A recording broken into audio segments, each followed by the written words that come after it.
कि newborn baby जब होता है तो उसका मुंडन कब कराना चाहिए। सिर पे ठंडक ना लग जाए इसलिए हम बच्चों के जब माँ के पेट से निकलते तो बच्चे के सिर पे। Hi guys, welcome back to my channel. मैं हूँ आपकी दोस्त गरिमा और मैं लेकर आई हूँ आपके लिए बहुत ही ज़्यादा इन्फॉर्मेटिव वीडियो। आज इस वीडियो में मैं डिस्कस करने जा रही हूँ कि मुंडन क्यों कराया जाता है, क्या रीजंस हैं, क्या उसके बेनिफिट्स हैं कि न्यूबॉर्न बेबी जो होता है उसका मुंडन कराया जाता है और मुंडन कब कराया जाता है। So now without wasting any time let's get started. So friends, पहला क्वेश्चन आता है कि न्यूबॉर्न बेबी जब होता है तो उसका मुंडन कब कराना चाहिए। सो जैसा कि आपने देखा होगा कि जब न्यूबॉर्न बेबी होता है तो उसका ये वाला पार्ट और पीछे वाला पार्ट, यानी कि जो हमारा एंटीरियर और पोस्टीरियर पार्ट होता है, आगे का पार्ट और पीछे का पार्ट होता है, तो ये जो सिर का जो भाग होता है जिसको हम कई बार बोलते हैं कि यहाँ पर थोड़ी सी बच्चे की हार्ट बीट जैसी चलती है, कुछ ऐसा, तो उस सिर के भाग को हम अपनी नॉर्मल भाषा में जो पुराने लोग बोलते आ रहे हैं उसको बोलते हैं तालू, कि तालू जो है वो बड़ी जल्दी धड़क रहा है। अदरवाइज ये हमारा जो सिर है उसको हम स्कल बोलते हैं। सो ये जो बच्चों में स्कल बोन होती है, आगे और पीछे की जो स्कल बोन होती है वो प्रॉपर्ली डेवलप नहीं होती है, यानी कि प्रॉपर्ली बनती नहीं है। तो जब तक ये पूरी अच्छी तरीके से बन नहीं जाती, ठोस नहीं हो जाती और कंप्लीटली पूरा फॉर्मेशन उसका नहीं हो जाता, तब तक हम मुंडन नहीं कराते। तो एटलीस्ट 6-7 मंथ्स तक मुंडन नहीं कराना चाहिए, क्योंकि जो तालू है, जो स्कल बोन्स है एंटीरियर और पोस्टीरियर तरफ की सिर के ऊपर, वो बनती नहीं है। अब बात करते हैं कि मुंडन क्यों करवाना चाहिए, मुंडन की यूटिलिटी क्या है। बच्चे का जो पेट के बाल आए हैं उसी को हम ग्रो कर लें, फिर अगर नहीं भरते हैं तो नीचे से ट्रिम करा दें, हम ये सारी चीज़ें भी सोच सकते हैं। बट मुंडन कराने के साइंटिफिक रीजंस हैं। सो रीज़न नंबर 1, आपने देखा होगा कि जब बेबी होता है तो उसका एक डेड स्किन पाई जाती है सिर पे। हमने कई बार देखा है कि कुछ चिपकी सी स्किन होती है जो धीरे धीरे करके over the period of time निकलती है। उसको हमें स्क्रैच नहीं करना होता, हम धीरे धीरे कभी मसाज, बच्चे के सिर की मसाज करके, या फिर जब हम बच्चे को नहलाते तो हल्के हल्के हाथ से हम बालों को धोते तो वो या तो अपने आप निकलती है।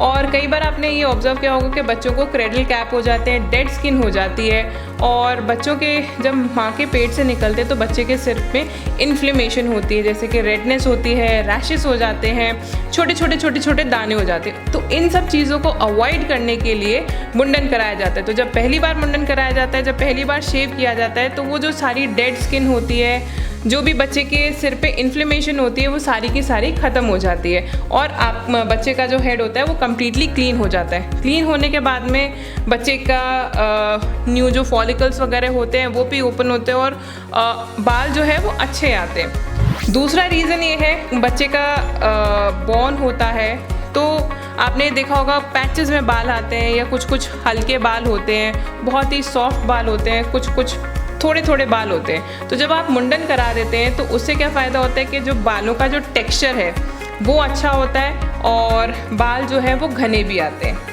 रीज़न नंबर 3, जो भी पेट के अंदर से बैक्टीरियाज वगैरह जो बच्चा लेकर आता है और जो हेड में डिपॉजिट हो जाते हैं, जब मुंडन कराते हैं तो वो सारे बैक्टीरियाज, जो भी फंगल वगैरह होता है, वो सब कुछ निकल जाता है। और जब वो सब कुछ निकल जाता है तो बाल जो है वो कम्प्लीटली, जो बच्चे का हेड है वो कम्प्लीटली क्लीन हो जाता है। सो ये कुछ मेन रीजंस हुए कि मुंडन क्यों कराना चाहिए और उसका साइंटिफिक रीज़न क्या है। बच्चे के बालों की क्वालिटी अच्छी होगी, बैक्टीरिया हेड जो है बच्चे का बैक्टीरिया फ्री हो जाता है, और साथ साथ में काले, घने और अच्छे बाल आते हैं। और सबसे इम्पॉर्टेंट चीज़ होती है कि जब बच्चे के जो पेट के बाल होते हैं वो हट जाते हैं और बच्चा कम्प्लीटली हेड शेवन हो जाता है, उसका बाल जो है वो कम्प्लीटली हट जाते हैं, तो आसान होता है बच्चे का हेड वॉश कराना और स्किन को और ज़्यादा मॉइस्चर मिलता है। सो ये सारे रीजंस थे जिसकी वजह से मुंडन कराया जाता है। अब आपको ये जो तालू होता है, जिसको हम तालू बोलते हैं, या फिर स्कल बोन जो बच्चे की पूरी फॉर्म नहीं होती, उसके लिए हमें क्या करना चाहिए।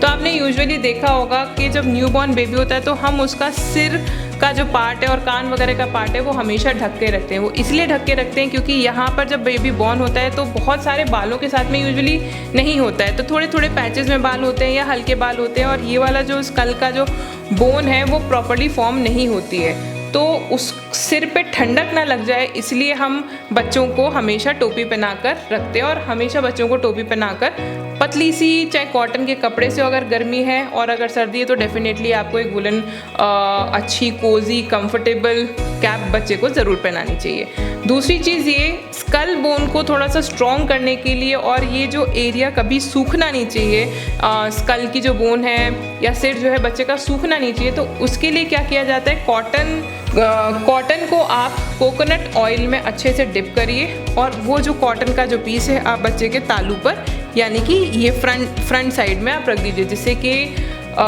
जो वो बोन है वो जल्दी से फॉर्म हो जाएगी और स्ट्रॉन्ग होगी।